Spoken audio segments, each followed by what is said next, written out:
Hey, welcome to the best thing you watched this week, or the best thing we watched this week. We're back. Chris from Movies and Munchies, Ruben from the Ruby Tuesday. We're going to be talking about the best thing we watched. That's why the podcast slash video cast is called that. It's been a very busy week and we have a lot to talk about. But I believe Chris is going to give us something special in the podcast section. Yes. Which I'm very excited about. We can talk about that later. And I've got an exclusive...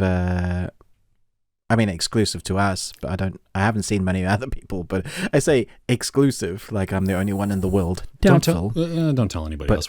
It's exclusive. Sure, it's fine. But before we get into that, hi Chris. Hey, how are you? I'm good. My eyes have fallen out. I had to put them back in after this week of watching, but yeah, good. How about you? Yeah, it's been a lot. There's a lot. There's a lot of content, and not all of it I managed to, because there just weren't enough hours in the day. And when I start getting the twitch in my eye, when it does that thing unnaturally that I know, like, my brain's tired when my eyes start working on their own. So, yeah, lots of coffee, and I need my standard like 8 to 10 hours of sleep a day. I don't even know what that is. You don't understand that much. I don't. I get about 5, 6, maybe 7 on a really awesome day, but that's few and far between. Yeah. Yeah. If that happened to me, you would see me and scream like 7. I would be the one with the mask. Oh, I wouldn't need a mask. Yeah. Bloody red-eyed. Oh, okay. So note to self, stay away from Ruben if he has not had enough sleep. Yeah, it's not fun. It's not a good look. So, what's the question for us this week, Chris? All right.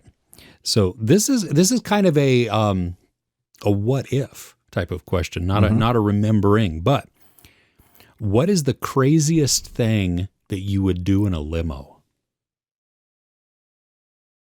I think my parents listened to this, Chris. I don't know that. Well, so you're going to make it PG-13 rated? Yeah. And my wife and my kids, yeah. What is the craziest thing I would do in a limo? Okay, so my friend had a birthday, and this is down in Portsmouth. If he ever listens to us, he can attest to it. But he hired a limo, but it's a really, really cheesy limo. It's the brightest pink limo. Nice. And so we had that, and that was, we were kind of boring. We made a lot of noise, and we had champagne. It was his birthday. We went to like this complex, and then obviously we caught the limo back. But yeah, so I can't say that I've actually done anything crazy. But if it was something like maybe when I don't care, when I'm old and grumpy, much like now. So maybe when I reach like 50, 60, I will hire a limo and let's think. Wear a furry costume. Ooh. I think I'd do that. Ooh. Be a furry. Choose one of my anime characters, and then just go for open up the roof top and stick my head out like with a wolf head and just howl at the moon and see what people say. I think that would be fun. Why do you ask, Chris? What would you do? Well, you hear about, you often see like risque stories in movies that involves a limo. You know what I mean? And I'm sorry. They say that has a privacy glass there. I'm not actually sure, though, that it's really privacy. Like it's probably a camera. There's a camera in everything these days. There's got to be, right? Yeah, I'm not, none of that. I think probably what I would want to do is if I grabbed, if I had a limo, maybe I'd become the driver and I'd be like Lloyd Christmas, and pull up to people on the side of the road and then make some extra money. Stick my head out the other side, just like Ace Ventura. Exactly. Yeah. Like a glove. So to do something like that, what was it? On Top Gear, when Jeremy James and Richard were doing it, they had made limos and they put some stunts that they had to do. And like one of them was like this high-speed chase type of thing with an evade, and you had to turn around and you had to get away. I think that would be fun to go on some crazy, obstacle course with a car and that's really long and hard to maneuver. Yeah, and that would be tough. That could be fun to do. Yeah, I wouldn't mind driving on an obstacle course, doing a limo, seeing what it is actually capable of. I wouldn't want to. Maybe we could get but maybe we could get the American president to loan us his limo because that'll be bulletproof. It'll probably have like bulletproof tires, probably have much better suspension, and you could just really put it through its. Put it through the war zone to test it, for security measures. And it's probably really fast too. Yeah. And then if, we could hire Gerard Butler to like be the stunt guy and, or have like the fourth path to White House down. You can call it White House Up and get Ronald Emmerich to direct a car chase sequence for us as he blows up the world and the White House floats up. It's lost its gravity. And we need Morgan Freeman to narrate our driving escapade. And I could carry on the story for quite a while. Let's not. Not that I don't find you entertaining, but I'm quickly losing interest in the movie itself. Much like the other White House Down movies. Losing interest in those as well. I can't believe you said that. You've lost some fans there, I know. Chris. Well, I'm sorry. That's just... They're all 5-star films. Well, for what they are, sure. Okay. Oh, man. Talking about 5-star films and content, what is the best thing that you watched this week, Chris? Oh, gosh. Okay, well, the very best thing I watched this week was a movie at Sundance. So I was, I did 16 movies at Sundance this week. And that's it was a lot, yes. So I'm going to save that one when we talk about some of that stuff in the audio only version. But cool. One of the things that I absolutely love this week, which I didn't know anything about going in, I had not experienced any of this world. It's the Legend of Vox Machina. And, it's a new animated series on Amazon Prime based off of this role-playing game made up by all these voice actors who then got a crazy amount of money on Kickstarter to get an animation going. And something like 12 million. Yeah, exactly. Like in really quick time too.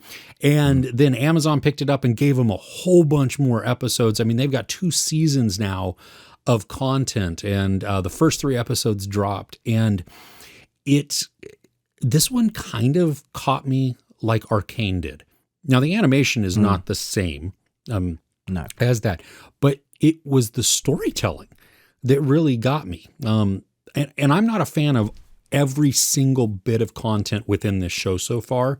Some of the juvenile humor began to wear on me. Now, I did see some people who are familiar with the character and with Critical Role and all of that. They were like, well, no, that's actually his character, but that's part of an arc. And so we get to see change in him as time goes along. And I'm like, oh, well, that's kind of cool then. Okay, that's good to know. I mean, it just, you can only have so many dick jokes. And it's just like, okay, let's move past that. Let's get a little bit more mature in our humor, and not mature as in language, mature as in funniness. You know what I mean? Yeah. But because that sets the stage for growth. Okay, I'm okay with that then. But yeah, I really was blown away by it. I loved my oldest son. I was telling him, I'm like, dude, you need to check this out. Like, especially if you liked Invincible, even though, I mean, it's not a superhero story, you know what I mean? But the blood and the gore and the action and that, and I told him the first 2 episodes really just set who this group is. It's almost kind of a one and done type of thing where, okay, so we have this little contained quest. So we're introduced to them. But then in episode 3, we begin to focus in on a character. And I was like, whoa, I'm like... the shift from there is massive. That episode ends and I'm like, well, now I still have the next 3 episodes that I can watch. But I was like, wow, that is like really, really good. And I'm so invested now. And so did you enjoy it as well? Yeah, loved it. Like you, I liked what they did in episode 1 and 2, but I wasn't invested into the characters. So I was more invested into, oh wow, this is like Invincible. They're not skimping on the gore. I thought the score was excellent, really kind of that adventure fantasy that you're used to hearing in that type of series. The animation I thought was fine. It didn't blow me away. It was like, I'm used to seeing this type of animation, although I really like the character design. Yes. So if you put those two together, but I was so happy for the fans. I thought, yeah, this has looked like it's been done well, right? Yeah. 3, 4, and 5. Those are the ones I've seen since then. I've just been blown away by it because it's like, wow, they're still doing that, as you say, fart and dick jokes. But in amongst that, we've started now to see why. And we've seen the characters start to be building. They focus in on a couple of those characters, and that is where the quest journey starts, really. We're focusing on one particular character that needs to go on a quest, which affects the whole kingdom, but it's more about what happened to this one particular character, and the rest of the group that hasn't really been a group yet.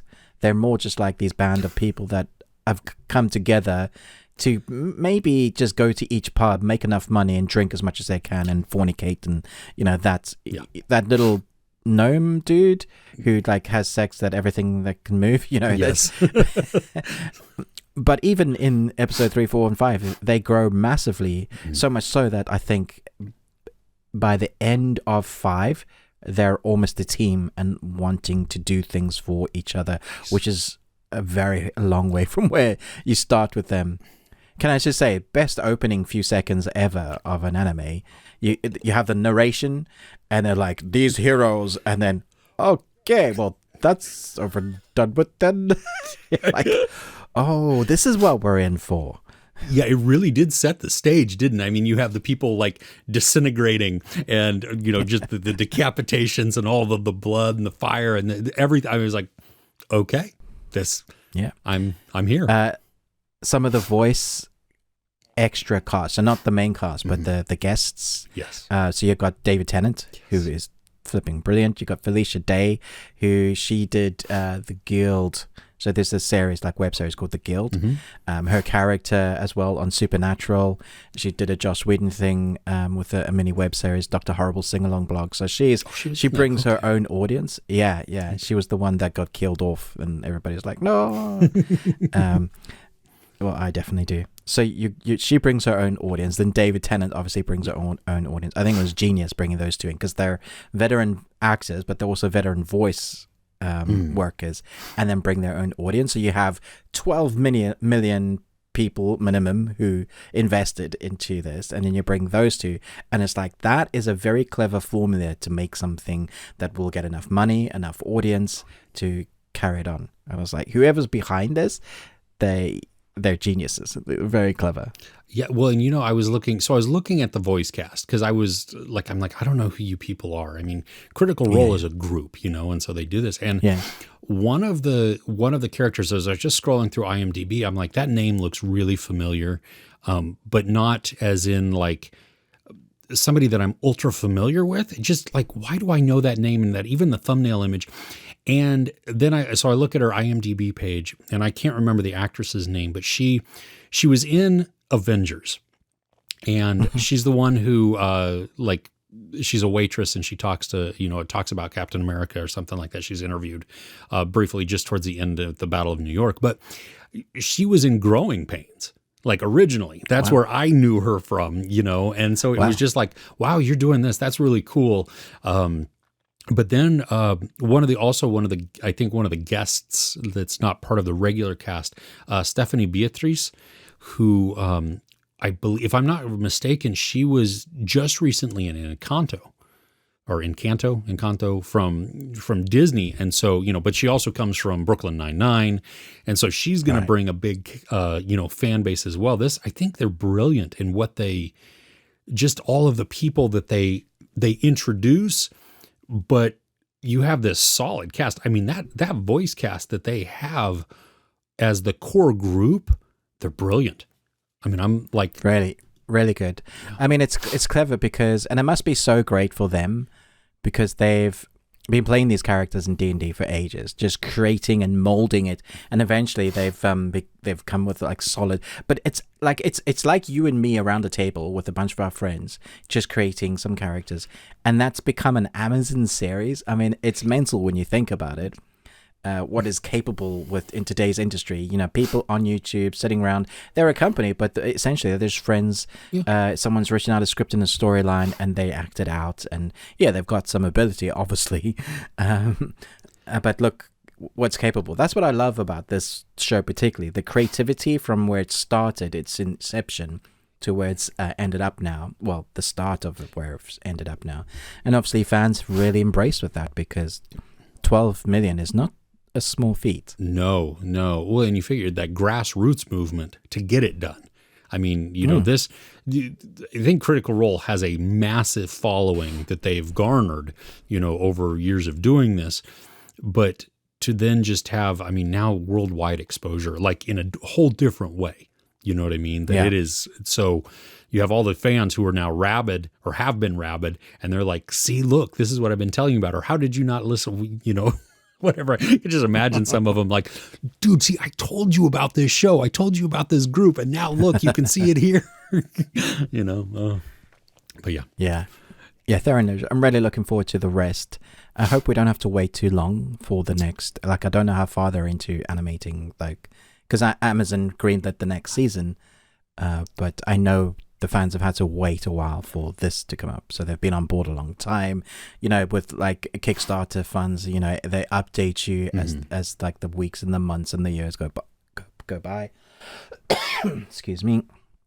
But yeah, you know, maybe not too long. Fingers crossed. I hope so. Yeah. Yeah.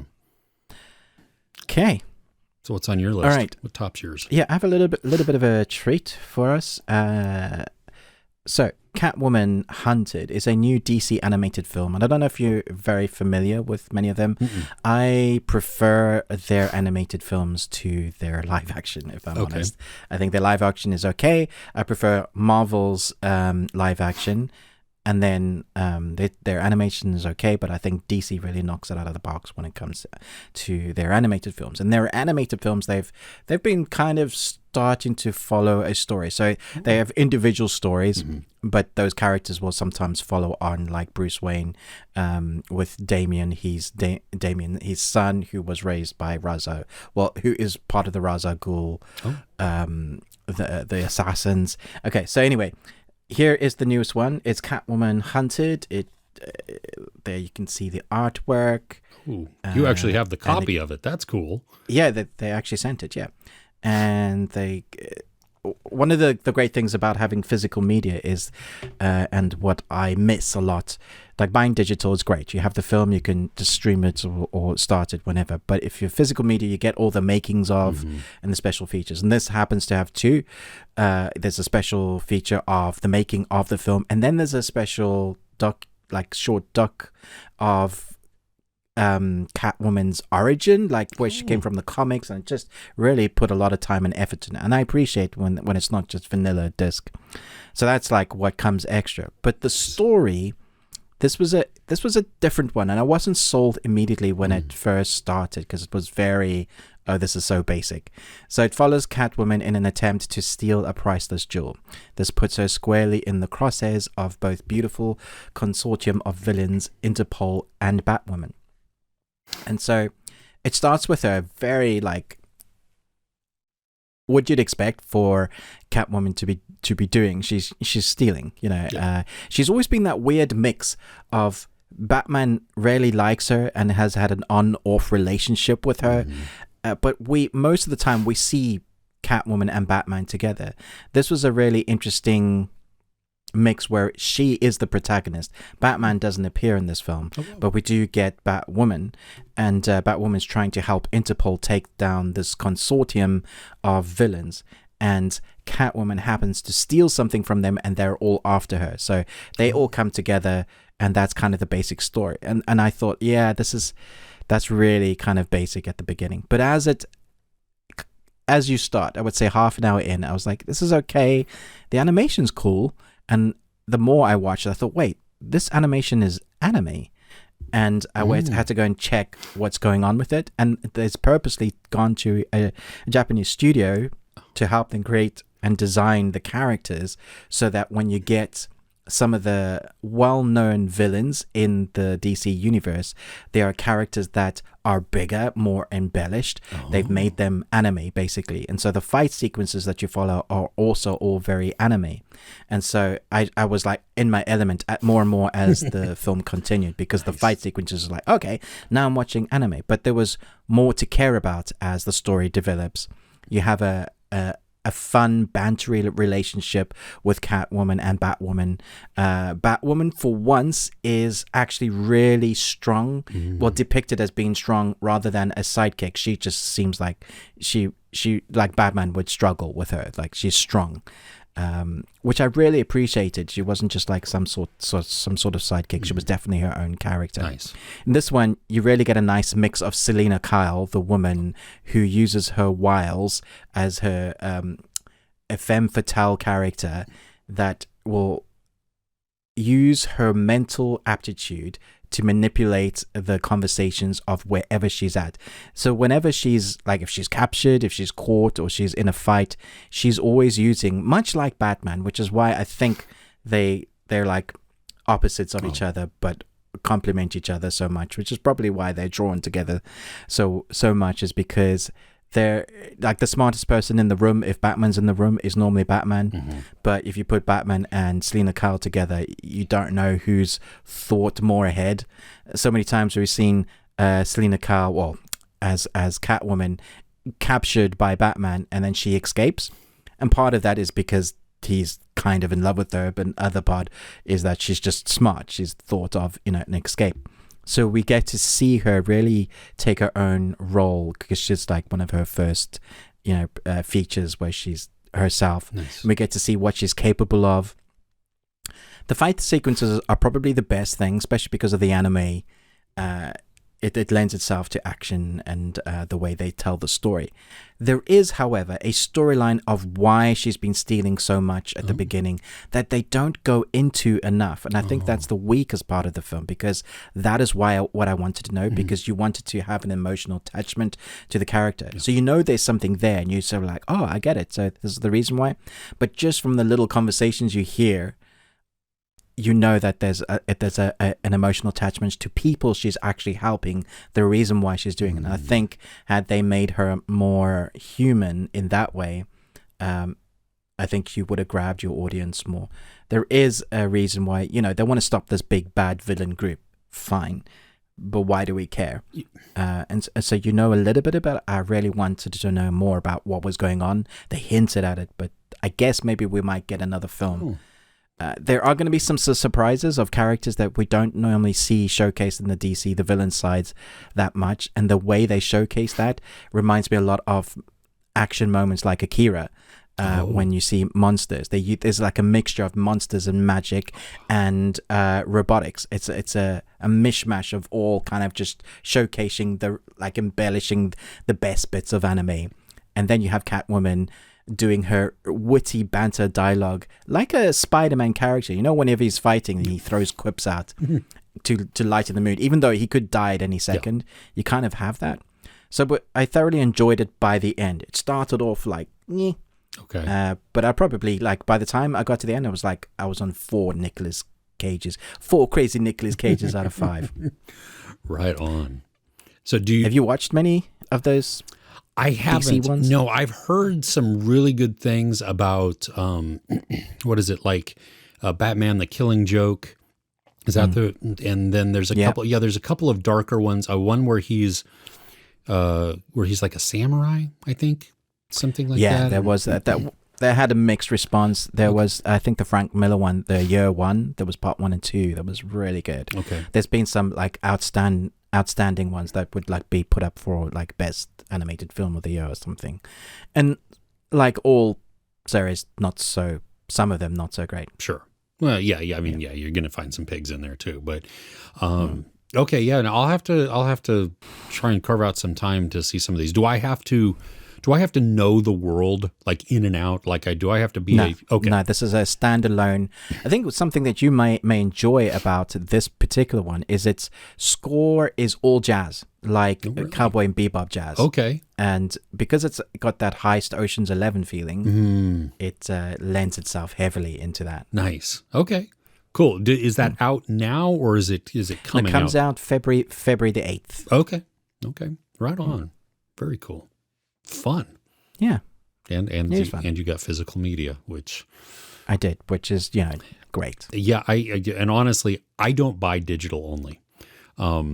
Because there have been times where we've wanted to watch something and our internet provider decided to do some work in our neighborhood. And so it just... Yeah, that's another reason to have physical, isn't it? Yeah. Don't get me wrong, I love having the digital copy.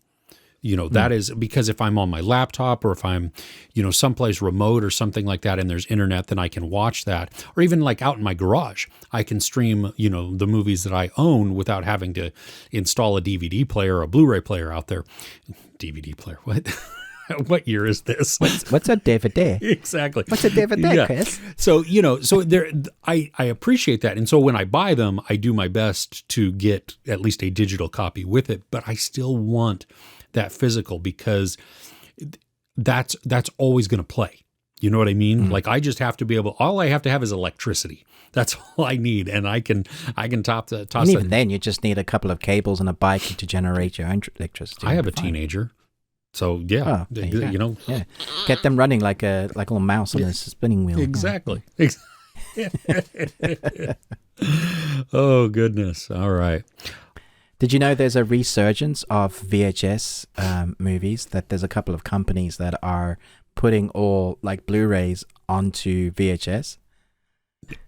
It's a huge market now, apparently. Like vinyl, people are collecting like the latest, like Inception on VHS. And how many tapes would that take? 4? Yeah, that would be a lot of tapes. And I don't.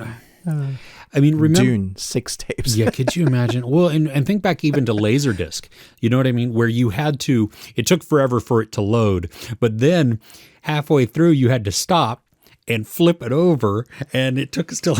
Even it's like intermission. It's fine. Yeah, well, sure. Or even like with Lord of the Rings. I just finally got rid of my DVD versions of the extended edition. I still have my Blu-ray and my 4K copies, and my digital copies. But I can't finally believe you got rid of them just for nostalgia. It was taking up room. No, I get it. Yeah. Yeah, but that one you would have to stop because it was broken up into 2 discs. You know, and it was like, dang it, why? I don't want to have to get up and then like. Anyway, I can't imagine. I'm sorry, no, VHS, it served its purpose for what it is, but why would I want to go backwards in quality? You know what I mean? And are the machines having HDMI out? Because half my TVs, they keep losing all of their inputs other than like HDMI or an antenna input. No one has SCART anymore. Yeah, exactly. So I'm like, what the heck? Okay. So, yeah. Fun. So what's next on your best thing? I want to talk about the woman in the house across the street from the girl in the window who drove her car to the pier and went fishing. Okay. Well, if that's on the best thing you watched, it kind a friend of mine. We'll go we're like in we're in like an argument. Like it's like, what are you talking about? This is hilarious. I just watched the first episode and it's so funny. And I was like, cool, fine. Okay, I loved the mystery part of this. Okay, I really did. I did not. When we get to the reveal at the end, I didn't see it coming. And I was actually, up until that point, I was even pissed because I was like, seriously, are you really making it this obvious? If this, because at that point. So I can see, I didn't guess the end. That's true. So I liked that part of it because, the comedy for me didn't work. Me and my wife, even when we were sitting there and she's like, what is this supposed to be? Like, it feels like it doesn't know what it wants to be. Like it's trying to be exactly that. Too many things. And because of that, it's missing it on so many different angles. Now, I've had a lot of people, in the comments. They're like, no, it's totally a satire of that genre. And I can see how it is satirizing it, but it's not, for me, it wasn't. Normally when you do a satire, there's also an element of either humor that follows that, or pointing out how ridiculous something is within that. And reading what I had read about the creators of this show and how much they love the genre of the unreliable narrator, and seeing that they were not trying to make fun of this, you know what I mean? They were not trying to make fun of the Amy Adams movie, The Woman in the Window. They were not trying to make fun of The Girl on the Train, which is a spectacular book, by the way. Netflix brought out an Indian version of that, and it was like I started watching and I had to turn it off because I was like, I don't even know. This is not the movie. This is not the story that I read at all. And I don't know if there's an American version or a U.S. version or English version. Is there? Okay, I probably didn't watch that because the book is really, really good. But no, it is. That's Emily Blunt, right? Yeah, no, that wasn't good either. I didn't like that because it didn't hold. I mean, in comparison to the movie. So anyway, back to my point. I digress. So they said they weren't trying to make fun of these because they loved them. This was more of just an homage to them, but also just there's so many of them, so they're trying to point, maybe poke a little bit of fun at that or something. But so knowing that they're not trying to make fun of it, and to insult it or anything else, I don't see any humor that came from this. There's, and I'm going to talk a spoiler, so spoiler alert if you want. When it is revealed what happens to Kristen Bell's daughter, at first I'm like, okay, they say that like in the first episode. Yeah, there's no ways. Like, okay, so I know let's just talk about that bit because everybody's probably watched the first episode. It's take your daughter to work day. To work day. You're a criminal psychologist. You take her to a maximum security prison inside an interview room with a cannibalistic mass murderer or serial killer, either way. Then they uncuff him. And then leave her in the room. And he leaves the room. And it's so that apparently is the funny bit that you're meant to find funny. Yes, I agree with you. You're supposed to find it funny because they reference it again later as like a punchline. Yeah.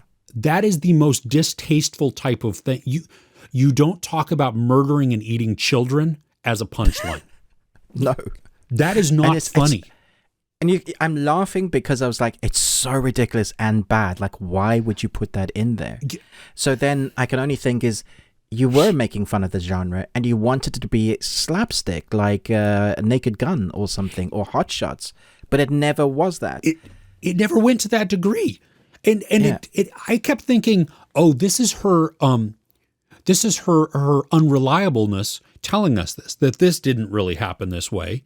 So that's exactly what I thought. I thought she was making up a story because she couldn't handle the truth of what actually had happened. I thought they died I thought her husband and her child had died in a car crash. Yes. Hence, it was raining. She has a debilitating thing about rain. Yes. And that's why she can't go out, because she might have been driving the car during the rain, or she'd had too much to drink and crashed the car and her family's dead and now she can't cope. That's what I thought happened. Yes. For real. Or something like that. Yes. Yeah, I turned my head to my wife and said, that's not real, right? That can't be like the true bit in the story. Well, and that's what I thought too, until the detective brings it up again. Right. And then I thought, is she just, maybe that whole conversation didn't happen. It was all in her mind. And the detective was saying one thing, but she was hearing something different. Yeah, no, it was, and then let's just go to the detective. You make all of these people bumbling idiots, and the conversations, right. and that's where I'm like, okay, I see where you're trying to go with some comedy elements here. You're poking fun at these people, but you're not fully going for it, and so it comes across as like you don't know that you want it to be really, really funny, or you want it to be really, really serious, you're just kind of mushing it all in the middle. And yeah, because there were things like the bowl of corks and then the corks all around. I know they meant that to be funny, but I was just worried that she was drinking that much alcohol and mixing it with her tablets. I was just literally... She pours an entire bottle of wine in one glass, and she... Yeah. Yeah, so basically like sipping it. And I know that's meant to be funny, but I was just like, no, I know people that struggle with alcoholism. I know that is really hard to stop. And when you start mixing with drugs, it's really hard to find a reality. So they're tackling all really tough. I just, like you said, I really wish they had chosen one thing. Be one thing. Yeah, because when they went the mystery route of that, I was hooked. I mean, I was, because I was playing along in this whole whodunit thing. Like, it was like, oh, well, no, it had to have been them. And even the portion where she has visions of herself doing something, I'm like, oh my gosh, she really could have. I totally saw it. Yeah, I was like, with the drugs that she's been swallowing those tablets with the wine. Who knows what she could have done? Like, yeah. See, that all grabbed me. That was very interesting, and that all worked. It was just all I wish it was just a mystery and a serious one. I think it would have been good. It would have been fine. Because Kristen Bell can be funny within these things without making it this ridiculousness that didn't really work or being completely distasteful. She was fantastic as Veronica Mars, quite a serious series, and was really funny at the same time. Like, it wasn't a comedy, it was a drama. But her humor, her dryness came across. You could have taken that and put it in this. Exactly. And I think that then fits. That's totally an acceptable thing to do within drama. You can break up some tension. You can have that work, because I think it endears us even more to the characters, because they become, they're more human, and it allows us to chuckle maybe a little bit to break us out of maybe a little bit of over tension or something, but it helps to modify the mood a little bit so that it can reinvest us at the right times as well. And it was just so weird, because none of it I felt was real. Like, there were characters, which I guess is the ridiculousness, and which was the part that we're trying to make funny. But like the guy at the postbox who's always there and talking to her, and you're like, what on earth? Yeah. Like, why are you always there? Like, and nothing is happening to the story, but you're just, how long does it take to fix a postbox? Yeah. There's stuff like that happens throughout that you're. Well, and see, and I think that part of it too is if you go along through the entire series and you get to the end and you're like, well, was any of that real? That they haven't done a good job with the story. Then you can't leave your audience in this state of like, well, I have no idea if it's real or not. You know what I mean? That because now if you're going to give me the unreliable narrator through most of this, okay, it keeps me in limbo, it keeps me guessing and everything else. But if you leave me in that state, nothing has ever been resolved. And so I walk away being like, well, I don't know. Why did I watch this? Because I don't know any more than I did when I came into this. I just have a lot of questions about this character and what actually happened, and you have not told me what actually happened. Exactly. We're going to do time codes again, right? Yes. Yes. So for those listening and watching, I'm going to talk about the end of the woman who walked across the window and jumped off the ledge to a non-funny comedy. Spoilers. Yeah. So the end. I just want to talk about the end. So I could have forgiven the whole series, the issues I had with it, because the mystery was there. Yeah. If the ending had stuck the landing. Now, my wife, we'd gone to bed. We just finished watching this. At like 2 hours into sleep, I don't know if she sat up, but I think she kind of sat up and went, wait a minute. Are they meant to get us to believe that this little girl chopped up the woman, packed her in a bag, and buried her out back without the dad even knowing anything, that he was playing? Like, for one, it took, how quick was she able to kill somebody and dismember a body? For two, she's tiny. How did she move the body? and like get away with all the debris and everything, and then you're thinking about talk about all the other people that died along the way. Just like, it's not plausible. It's not even like it can't happen. It doesn't work. And I hadn't thought about that, but that's absolutely true. That's you can see how she potentially could have pushed her teacher off of the lighthouse, depending on where the rail is. And if you pushed hard enough, and depending on where they were standing, I could see maybe somebody losing their balance and falling off. I can see her stabbing somebody, slitting her dad's throat. Okay, I can see that. That's, you come up behind him or whatever. He's unsuspecting. He's not going to suspect his daughter anyway. But yeah, you're right. The whole just of chopping somebody up, dismembering them, and then transporting them. Because the dog has the foot of one, so she definitely dismembered the body. Oh, yeah, because it was in the wagon, too. Yeah. Remember when she went that second time to get to get a check, and when she steals the knife. Exactly, yeah. Yeah, so No, that's... Yeah, I hadn't... That does make it very much more weak. She's tiny. She was a tiny girl. Like, the fact that she was throwing Kirsten Bell around anyway, and then the Kirsten Bell would like flicker into a pitcher and the glass broke, and the girl would like kind of shake it off. Like, what is she, like, possessed? Like, what is happening? Yeah, you weigh like 60 pounds. Let me just pick you up and just pick up a chair and throw it at her. Like, you're the adult here. Stop it. Yeah. So that part was definitely pushing the boundaries of anything believable. I think I forgave that because it was just because I didn't expect the daughter to have been the perpetrator. Yeah, no, I didn't. Yeah, I was like, oh, I didn't see that coming. I'm not sure I like it, but I didn't see that coming. Like, really? Her? How? Yeah. So anyway. Okay, we've spoken about that. So the next thing that I watched that was just some of the best damn TV I've ever seen is In From the Cold. Are you satirizing me? I don't know if you're being... I'm gaslighting you, Chris. Okay, so honestly, when I watched your review after I had posted mine, I did laugh out loud at what you had said at the beginning. Where you're like, if you want to hear a rant about this. Yeah, I knew it was coming. Yeah. So let me just say we enjoyed this. I think Kirsten enjoyed it much more than I did.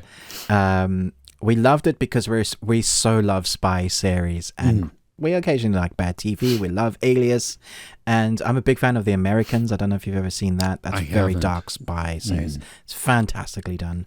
And so for me, the best of this series was when they were doing the spy thing in Mother Russia in the past. I could have just watched the whole series of that. I thought it was excellent. And the acting from those. When we come to the present, it feels very soap. It just does. It's like you're watching a drama soap, and someone is like, I don't want to be a spy anymore. You can't make me. Oh, yes, I can. Okay, I am now. Okay, great. But before you point out the issues, the biggest issue for me was her powers. They established the law of what she can do, when she can do it, and then give up on those laws. That ending? Where she... She's just swapping left, right, and center. But let's talk about when she was invisible. Like, so they told us that to be invisible, she has to be naked. So she's naked and she's hidden against something so she can do like the camouflage thing. Spoilers, sorry everybody.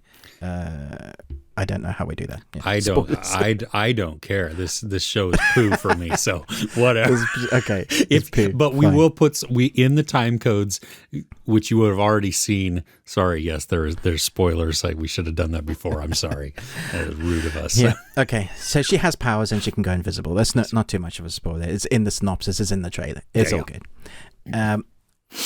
So but then later she doesn't need to be naked to go invisible, and it was at a point where there was right at the end, either the 7th or 8th episode, she was not, and she was able to go invisible. And we were like, hang on a minute. Wait, which one was that?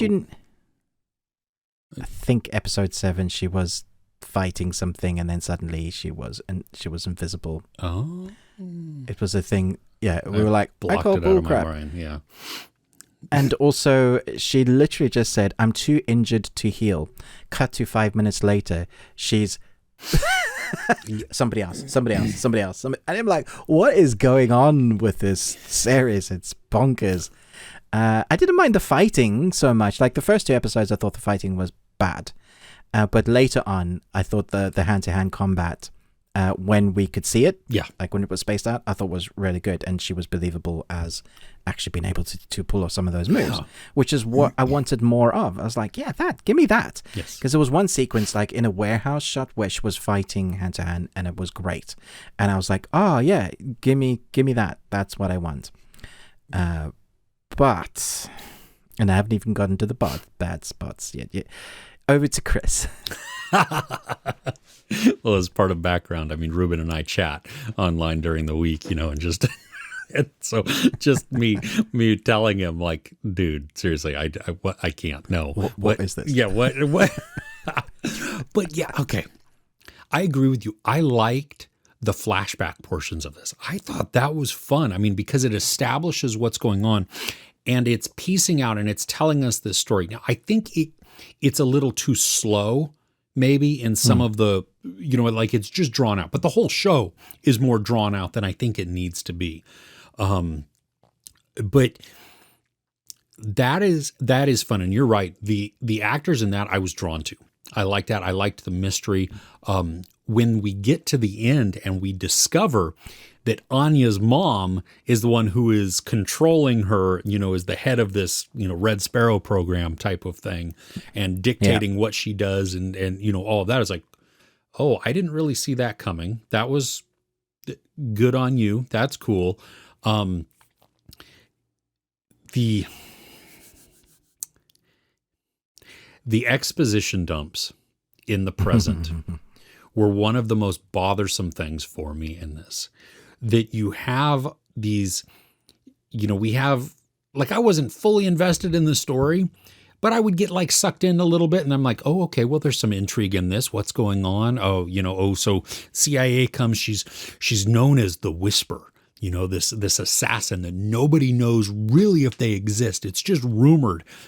I want this. I want more of this. I like that portion of this spy show. You know what I mean? Where you have somebody who is uncatchable because they don't know what they look like. She's a chameleon type of thing. I'm like, sweet. I'm fully on board for this concept. And then you get, well, we're going to sit down and now we're going to explain large portions of the story to you just in a conversation. It's not even that good of a conversation. It's very just, the back and forth is dry and it's not very intriguing. And I'm not sure I even like you as a character. And I'm not even sure that even Jenny, I'm liking you yet as a character. I want to.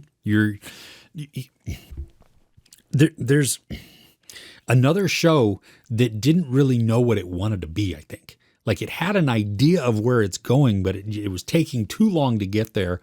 And then it's breaking, like you said, it's breaking its own rules.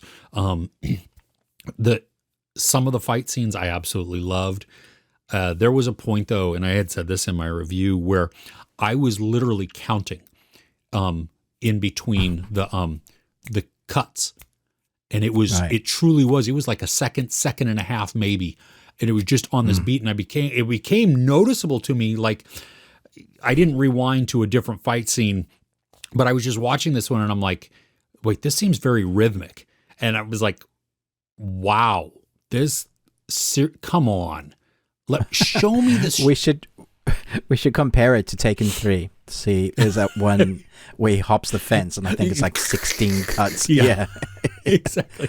Just, oh, goodness. Well, and, okay, so when, one of the times that I laughed that I know I probably wasn't supposed to, but towards the end of the series where Jenny and the other Russian spy, they're in the ice rink, and we see that they're on the ice rink and they're having this conversation, but we're only really shown from the waist up. I think maybe Jenny's on the ground because she got punched, sucker punched or something, and so she's down. But the villain finishes her monologue type of thing, and then she dramatically pushes off on her ice skates. I paused it because I was laughing so hard. I was like, that is the stupidest thing I've ever seen. Well, it's not the stupidest thing I've ever seen. There's a lot of stupid things I've seen, but this is just, what the heck,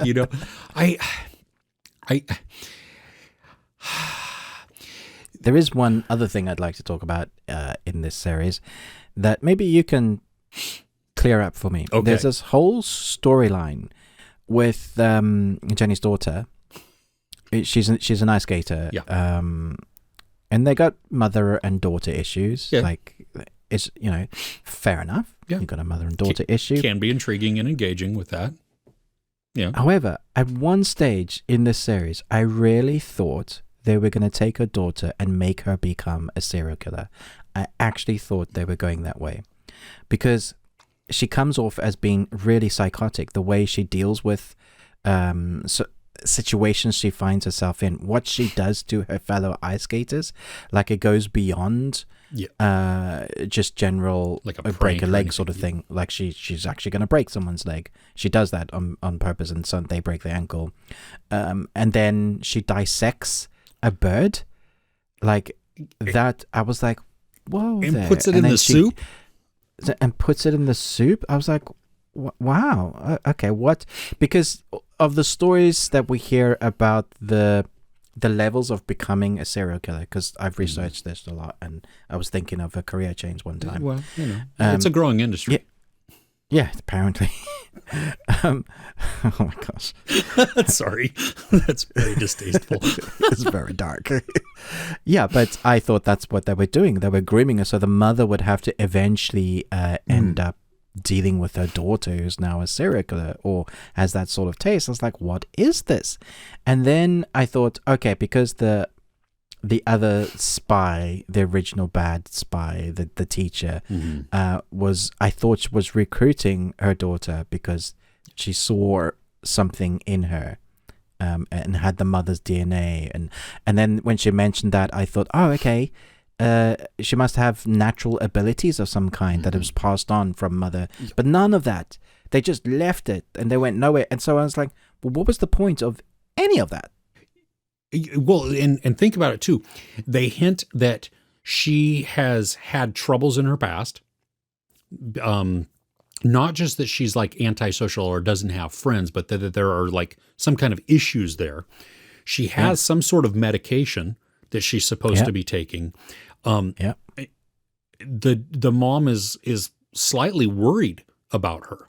Wants to keep her kind of close, but then you're right. It all goes away. That's just all, it's all abandoned. Well, and if we go right to the very end, if we negate the John Wick thing, which can you be any more stealing right there of that? You have this thing in your basement or this garage where you have to break the concrete and stuff like that. When he's breaking the contract. When she's breaking I was like, seriously? Yeah, that was like, wow, that's a direct copy. Yeah, exactly.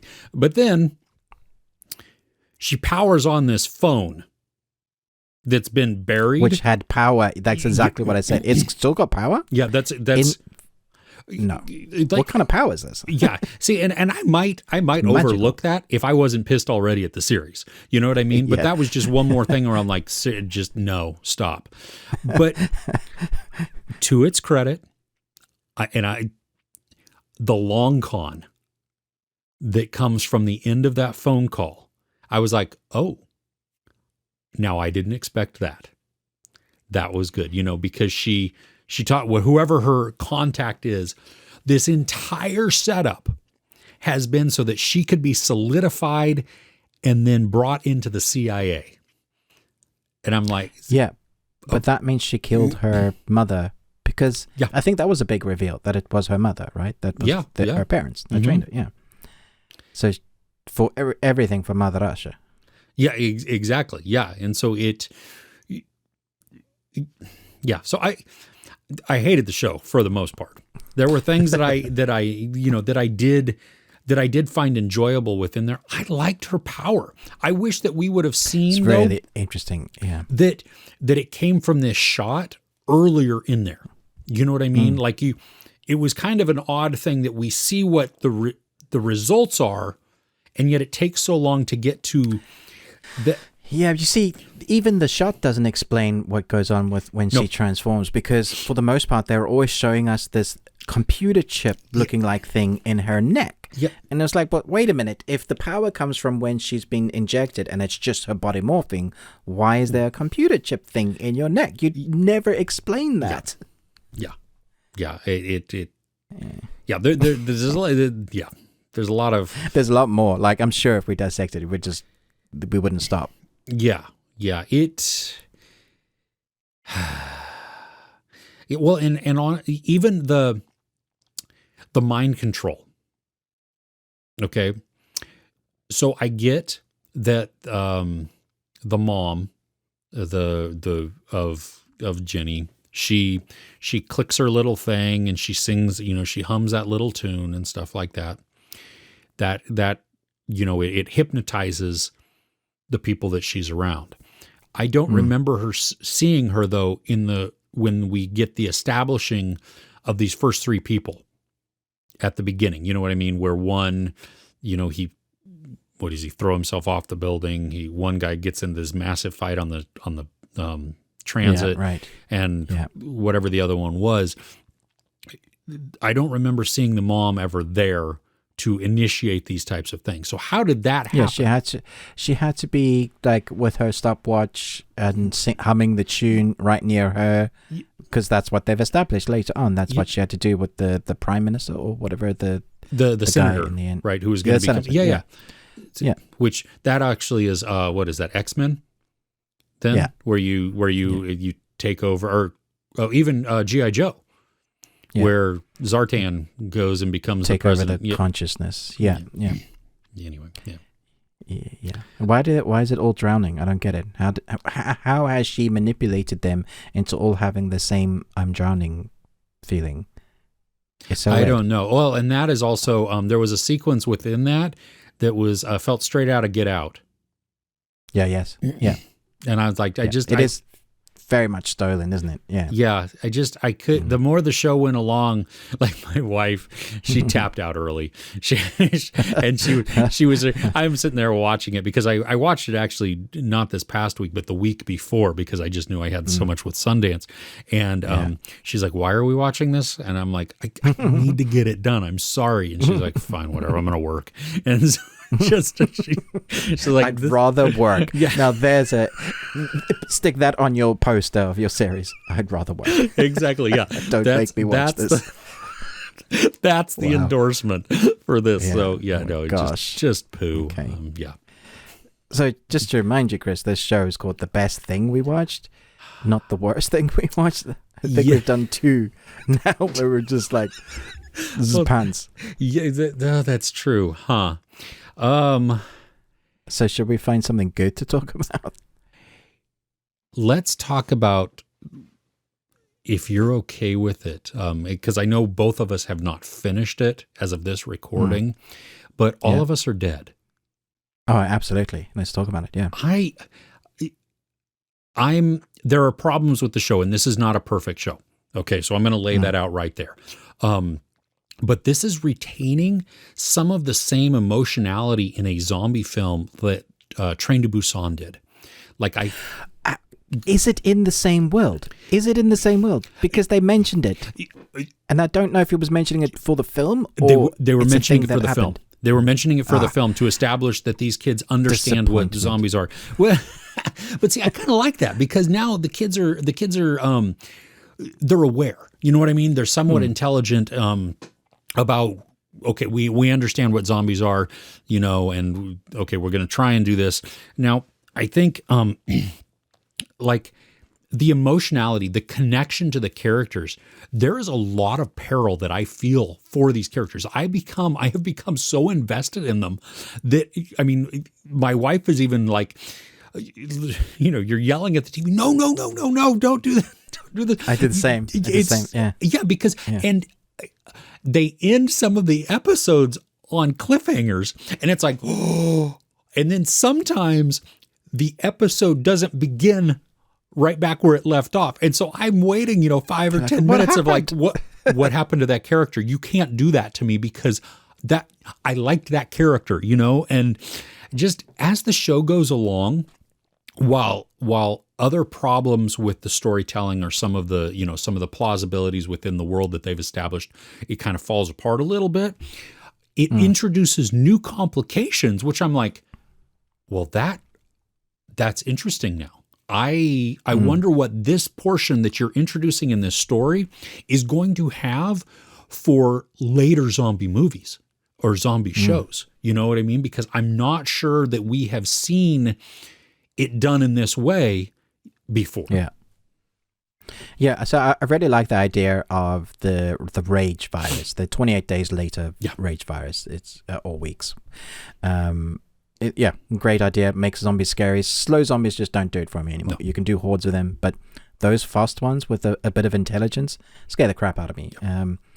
I do notice that a lot of these zombies are going for the neck, which I guess is easier to film.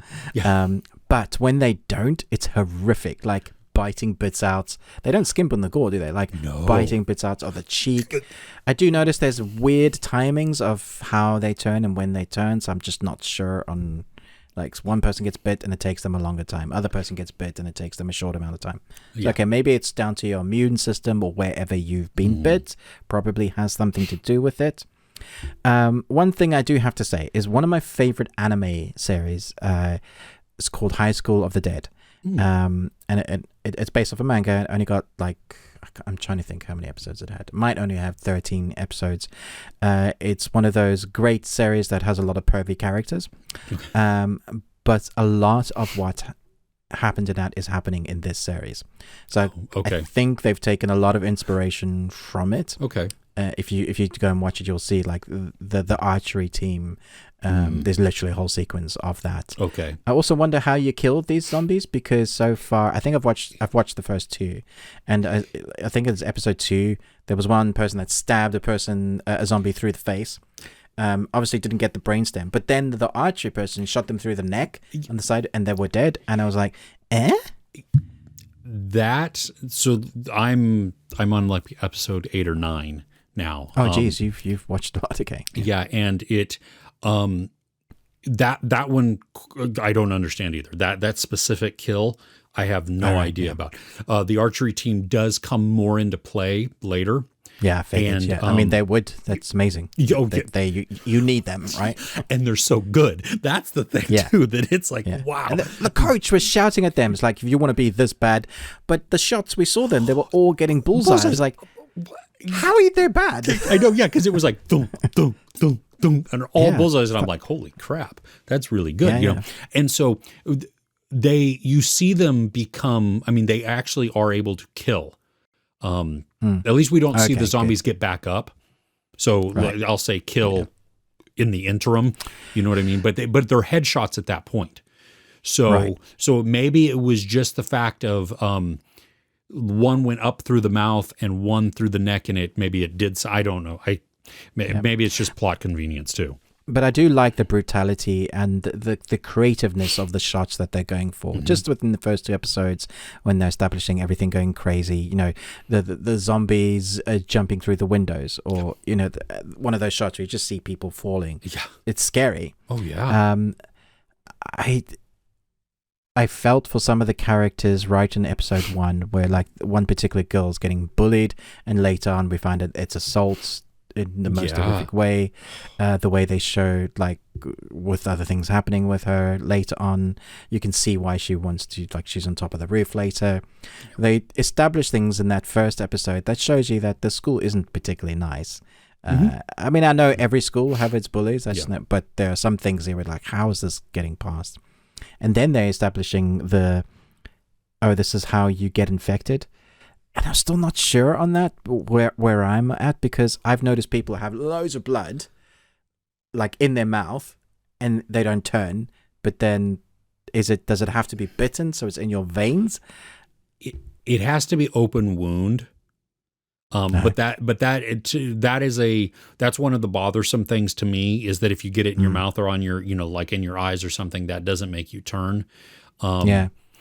So there are some inconsistencies, and that's where, it goes back to, the show is not perfect. I mean, it has some holes. It has a lot of plot protection as it goes along, for different different characters and stuff like that. But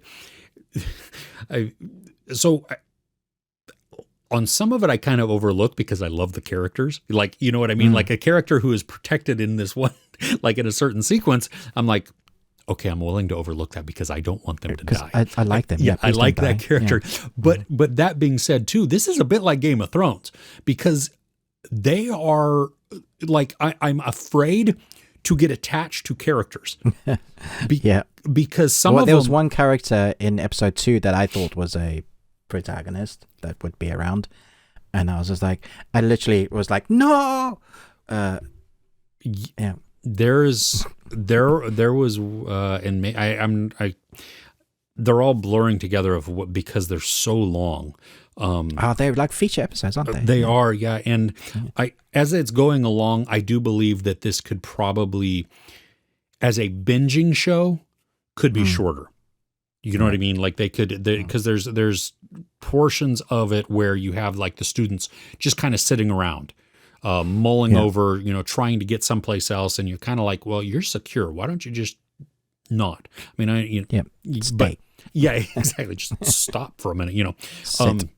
But maybe if you were watching this over the course of days, the episodes, the length of the episodes is actually really good, because you get invested every single episode in something that's going on, even if it's long enough to really establish that. Yeah. And even if there are some points that are wonkier, or that you're like, I'm not really buying this portion of it, it's only a small section of the larger, that one episode, and so you still have a lot more within there. I am loving it. I mean, overall, if I weigh the good and the bad, the good is is far outweighing the bad. Yeah, absolutely. I mean, that's where I'm at. Like, they're little annoyances, but for the most part, I'm really on the edge of my seat. The shots are amazing. The opening shot was incredible. Somebody's getting beaten on the roof, and you have this crane shot that just... the drone shot that goes round in the rain, and I thought, geez, I'm so into it already, and it's dark, and I'm like, I'm rooting for the person that's getting beaten, and I was like, I hate bullies so much, man. If I was there, I would be kicking the crap out of you and then become the bully. But yeah, it gripped me, and I was like, is this the quality we can expect? And it kind of is. Like, cinematography wise, it's pretty good.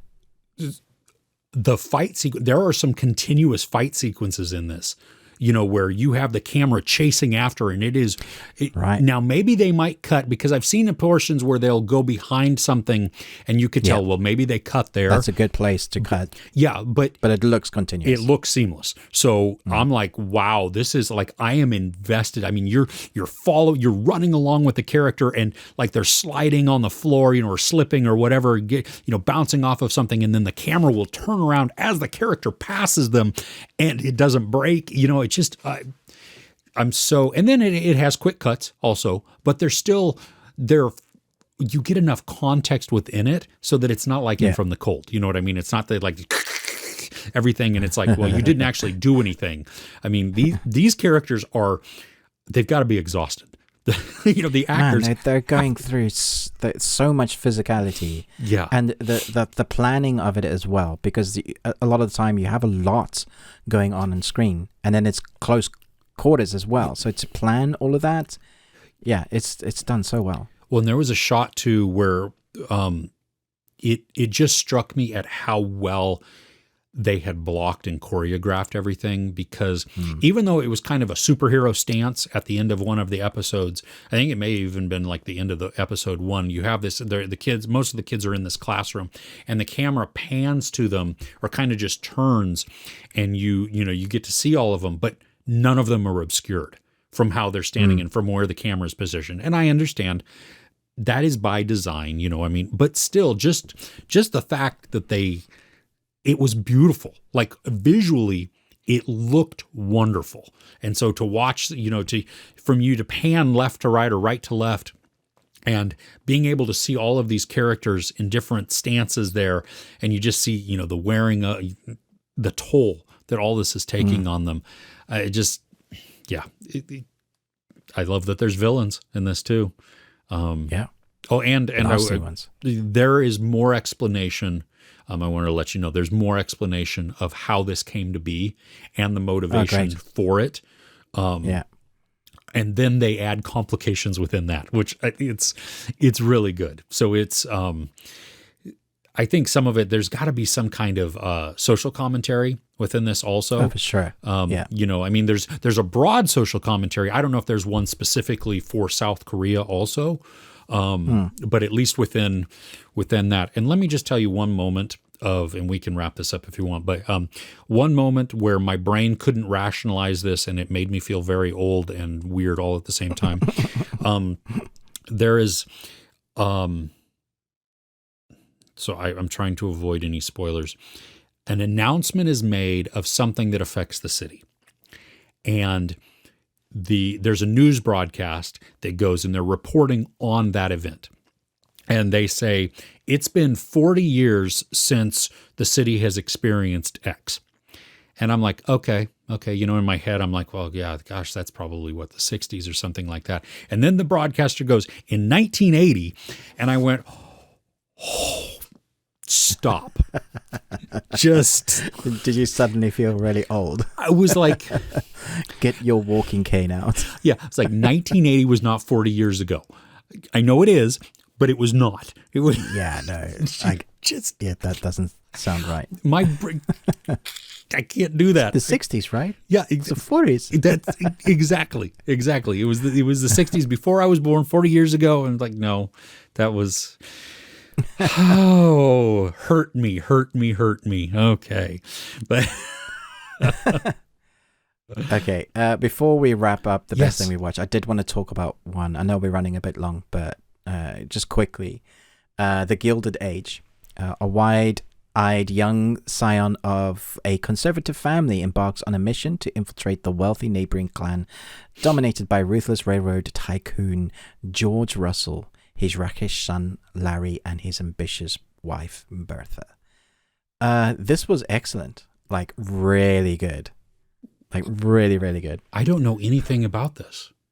Yeah, so from the creator of that other one, that's really popular. Is this live action or animated or? Oh yeah, no, this is period. Okay. Live action. HBO original series. Oh. From the creator of Downton Abbey. Oh. However, this time it's set in New York, just as the Statue of Liberty is being brought into New York, and so you have like a hand, and they're assembling it. So you can imagine everybody's clothes. It's the late 1800s. Okay. And it's all about wit. And classes. And so what I love about this series is every person, when you talk, it's written like it's a war. Like your banter and your wit, it has to be clever. And you often, there are things that are said or unsaid, like that are so clever that you know that they've counteracted what they've said in social society and demand. The way that the banter is done, you got to be so clever and have your wits about you to be able to do it. So the dialogue is superb. And then you get the costumes and design. Now I know some people don't, especially guys. I think guys a lot will roll their eyes at period pieces. Not all guys, but I really miss the culture of, I think it's honor, the way that people acted. And that probably came from the way that people acted if you had money and had servants and, that kind of thing. That is part of the culture. But we are missing, I feel like we're missing a lot of that. And so I always love when people respect each other it's such a high degree, the way you like open doors for women, that kind of thing. But it's all part of the culture. The way you dress, it's very purposeful. It makes me want to go and buy an old timey suit and just walk around, and people look at me very strangely. Top hat and but cane it's also. Yeah, I don't know if top hat, maybe a bowler hat. Okay, like the there you go. three-piece suit. Maybe a nice coat and a duster or something for the rain, and that kind of nice. It makes you when men were men, back in the, not that we're not manly now, but here I am in my geeky shirt and have a really really geeky background, and I'm like it just, yeah, you had to fight for every single thing that you wanted.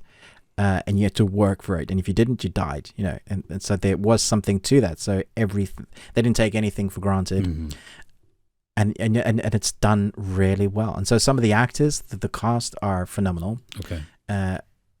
One of the storylines I thought was very interesting is there is an African American woman who doesn't want to see her father, and her family's quite well off, but not nearly to people that are living in this like main area where everybody has like mansions and servants, and down below is where the servants live, and up top is where and so anyway, she's a writer, but she's trying to get her articles published, but under an African American woman in that time is nearly impossible.